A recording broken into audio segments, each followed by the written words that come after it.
Looks like we made it to the lake, the mountain in the back.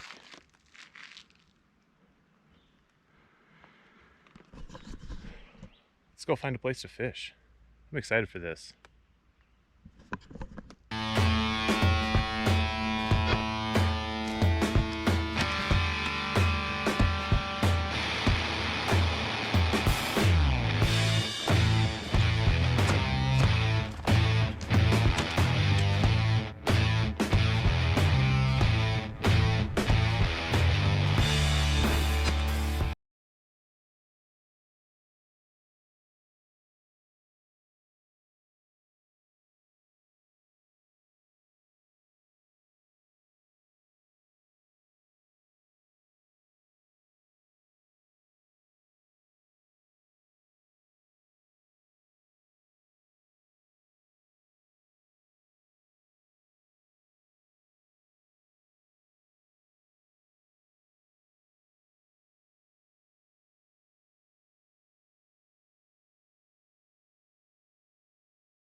Hey guys, welcome back to Struggling Outdoors. Today we're going to do an overnight backpacking trip to an alpine lake.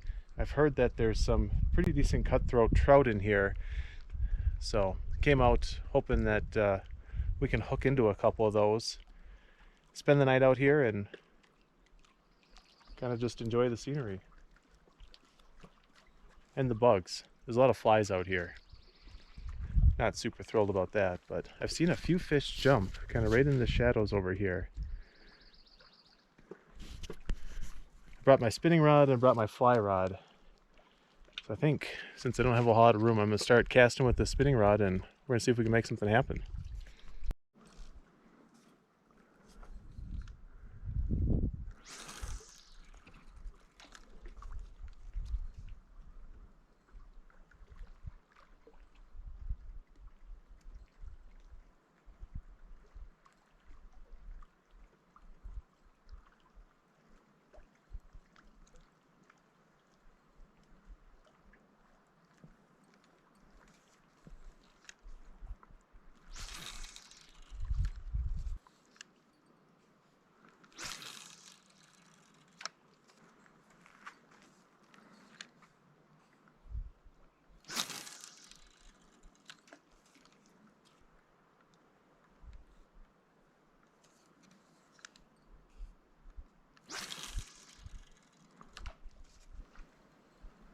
I've seen a bunch of fish jumping all over the place, and there was a pretty nice looking one that came up to this rock right here.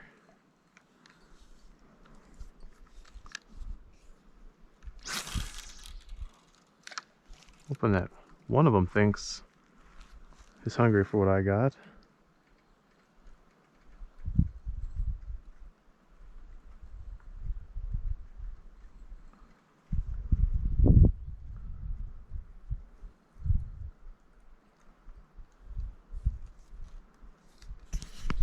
Coming to the surface everywhere. I think I'd have a lot of luck if I got my fly rod out and dry flied this, but I just don't have any room right here. And it's too deep to get out into the water a ways. Top of that, there's not much of a breeze, but there's enough that would make casting a little dry fly a little bit of a challenge.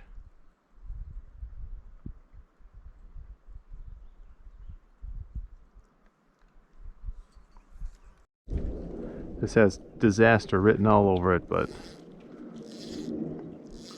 we're gonna give it a try here.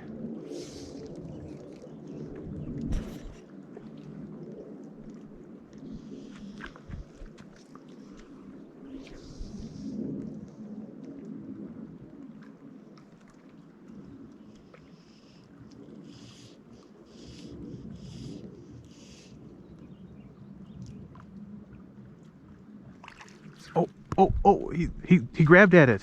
Did you see that? He grabbed at it. Oh.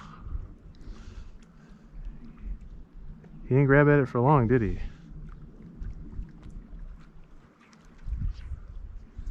Try to dry this thing off a little bit and send it back out.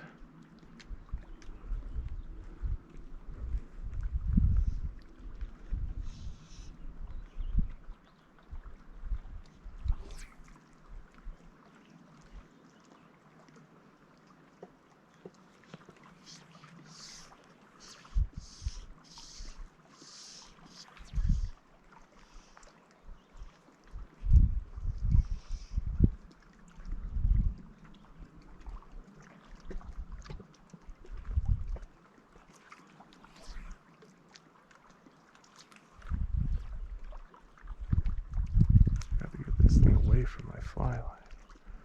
As you can tell, I'm a pro with the fly rod.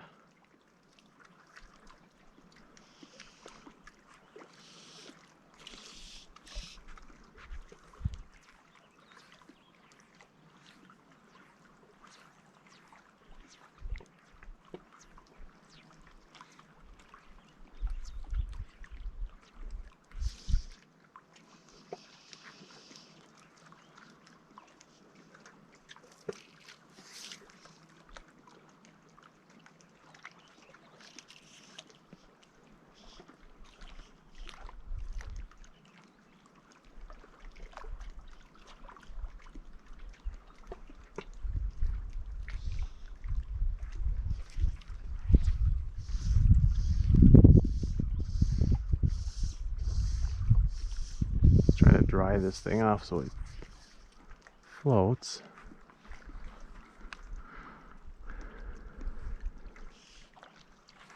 Oh, go, oh no. Oh no. Oh, why? I'm sure I got a 37-incher grabbing at my rod right now. Go. Got so excited I kicked my friggin' crock off.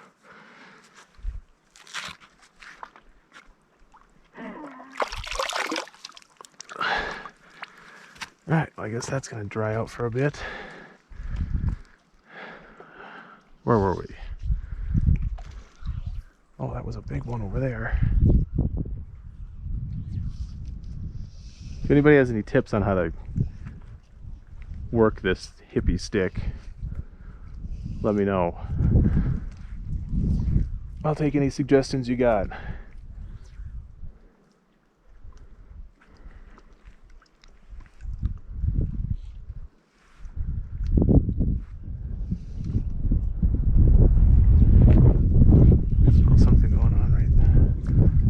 course, the wind comes up now. I just want to get out there a little ways.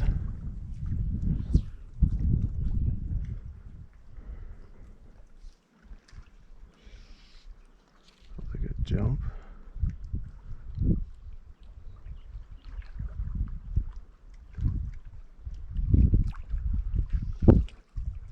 Wish I had enough room to just get a little fly line out. Pretty much working with just all leader. Oh, God! What? He bit that.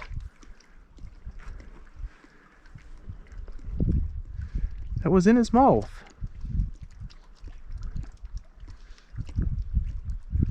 I can see this is going to frustrate me to no end.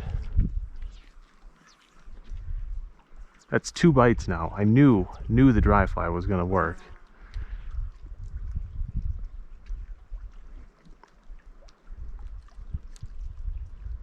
I can just wiggle him along there a little bit.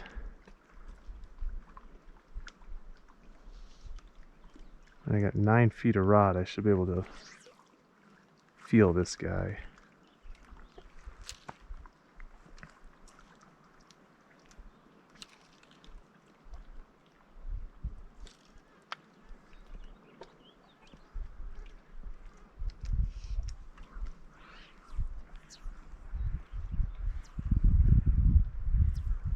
See that thing is just coming within inches of those trees.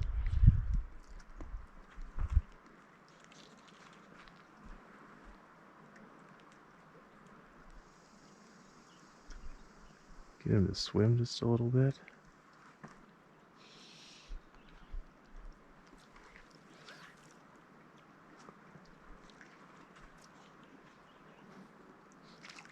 Oh, there was one right there. I'm gonna keep this in, maybe he'll come for me.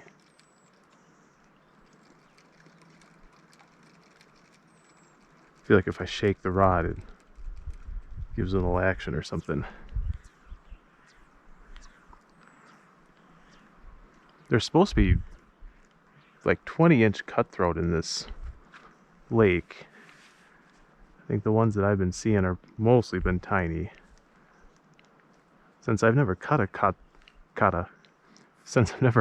cutthroat before, I'll take a 4-incher if that's what I get. I just want to see one.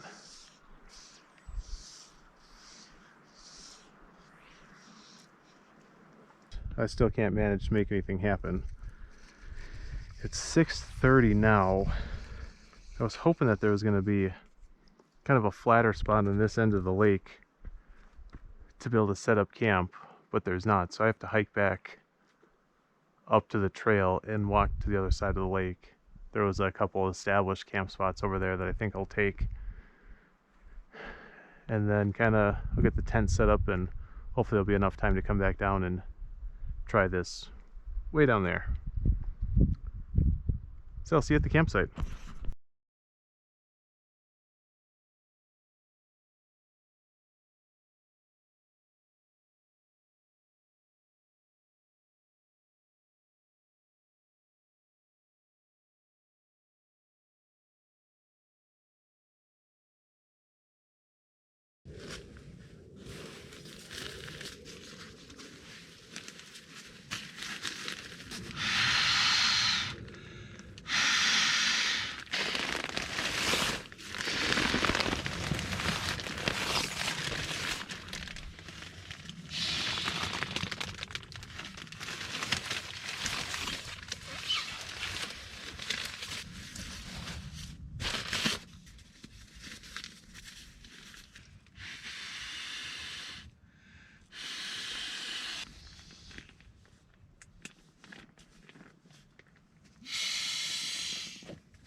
Tent's all set up and I got everything laid out for the night. the mosquitoes are just awful out there. Even with bug spray, they're carrying you away. So I think I'm gonna hold on the fishing for the rest of the night and maybe try again in the morning.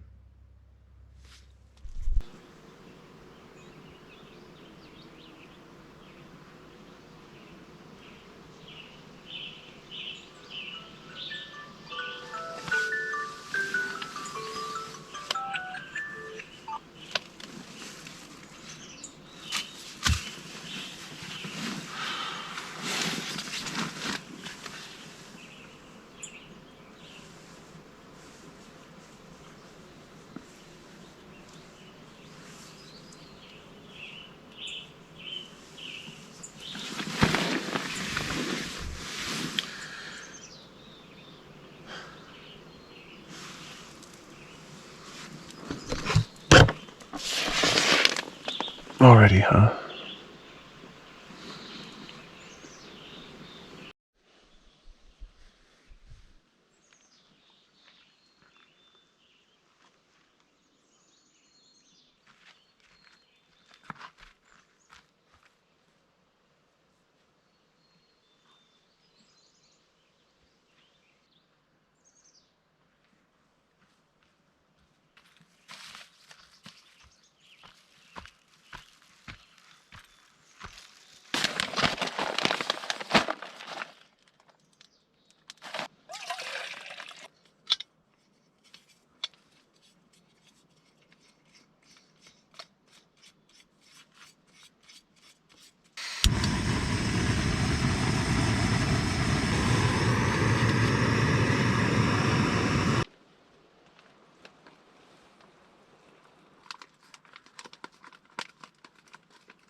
All right, well that's going. Why don't I show you kind of the camping gear setup that I got.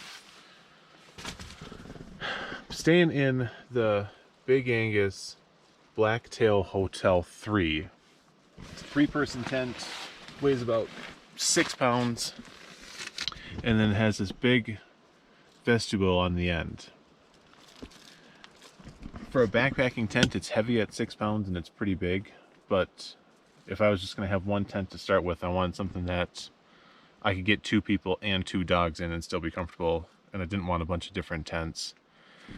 And then I really like this big side vestibule, if it's raining or something, to be able to keep your stuff dry. So far I really like it. We got big mesh cargo pockets. Like the door keepers for when they're open are really nice. You get pockets down at the bottom. I did buy a footprint for it, and I had to buy a couple extra stakes because I don't think they come with quite enough. I think my only complaint with it is there's no window in it. And it sucks not being able to look out. For pillows, I brought Ricky Ticky. I think this is my favorite pillow so far. I like that it's big and it's tall, is what I like about it. I also have a Hike Nature.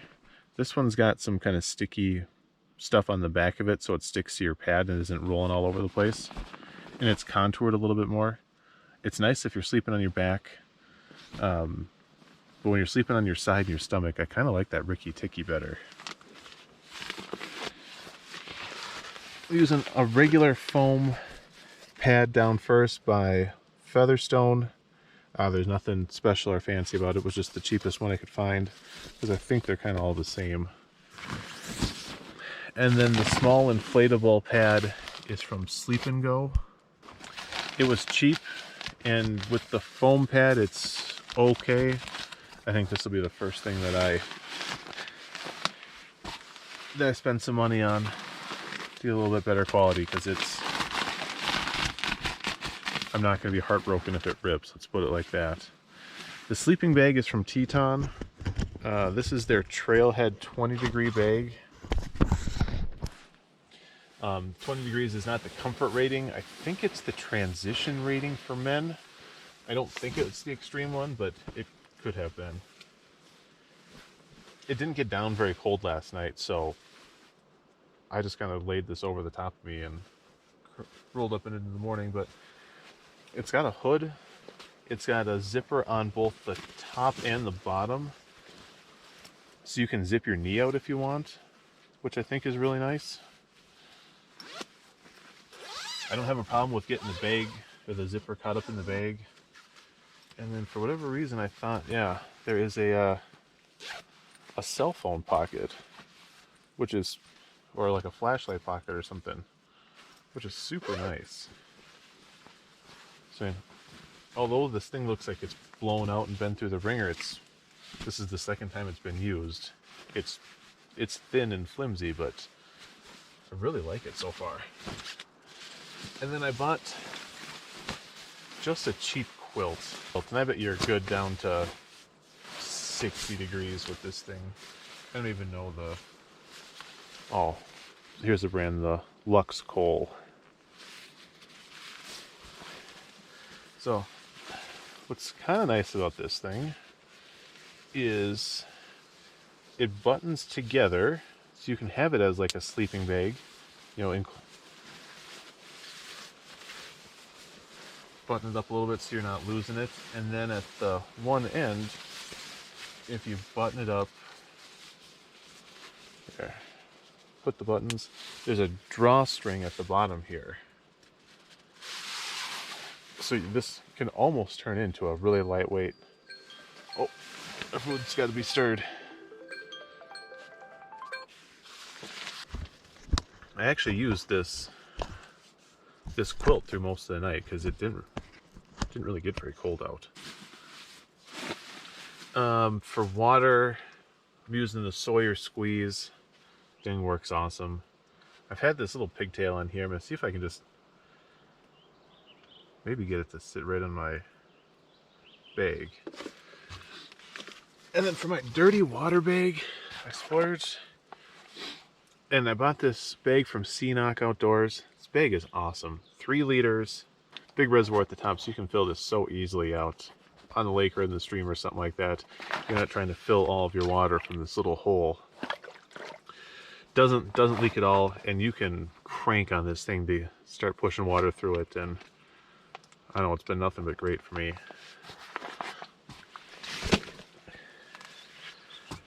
And then other than the jet boil, I think that sums up our camping equipment here.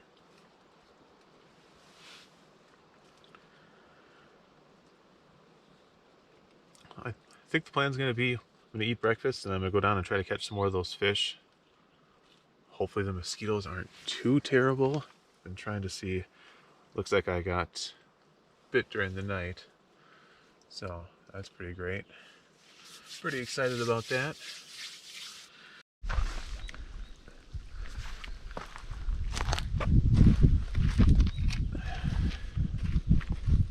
Got a pretty good breeze coming right at me again. So I think we're gonna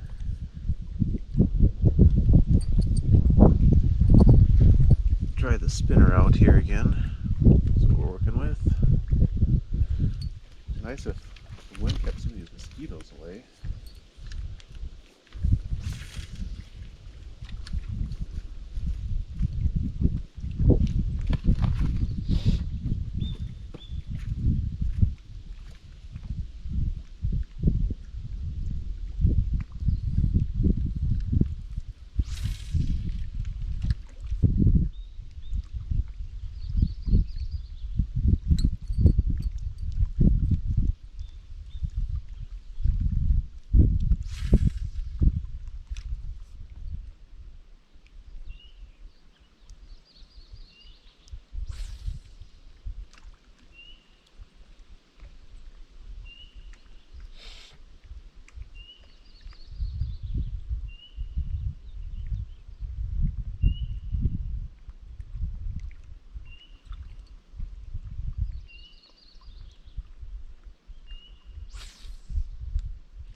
absolutely infuriating when fish are jumping right next to your fly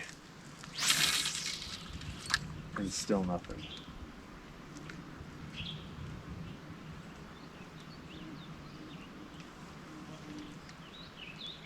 A lot of them have been real small, I would guess 5, 6, 7 inches, but I've seen a couple pretty nice looking fish surface.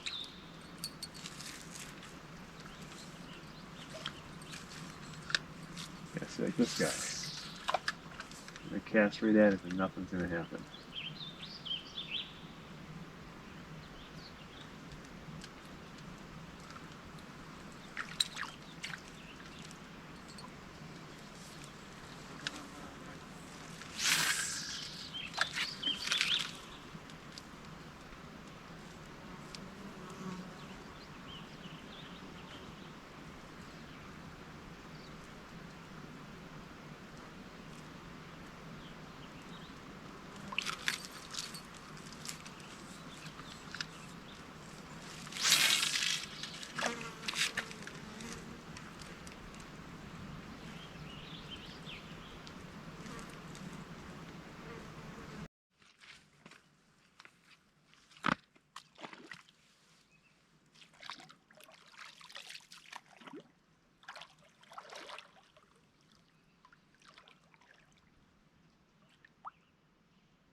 So I've been throwing everything that I have at these fish for the last couple hours, and I can't make anything happen. Now we're getting late enough in the morning that I don't see that they're surfacing like they were. So I think I'm gonna pack it up, take camp down, and probably head back to the truck. Overall, it was a really nice time. If I had anything that even resembled skill or even a little bit of luck, I think we would have got a couple, because I had a couple strike at my fly yesterday. I was sure hoping to catch my first cutthroat, but that's part of the fun of going new places and doing new things. You have to manage your expectations. Let's go break down camp and start heading back. All right, well, we're all packed up. Looks like we got everything. I don't see that I'm missing any garbage or anything important here. And it's starting to get warm. So we're gonna put the pack on and start heading back. Let's do this.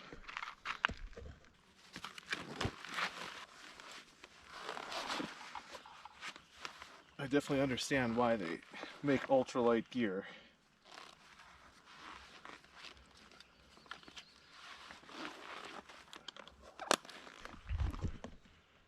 All right, let's roll.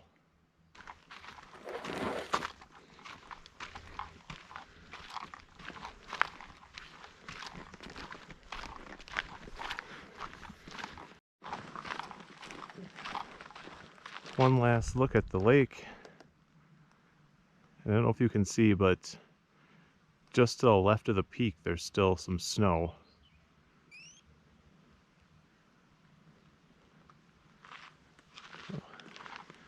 Maybe we'll make another trip up here sometime.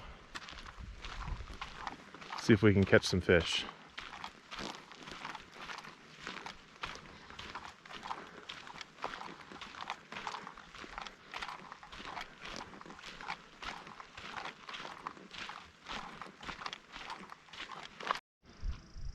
Well, we made it back to the truck. Super fun time. Gorgeous views. The trail was really nice. And we almost caught a fish, so I'm really excited about that.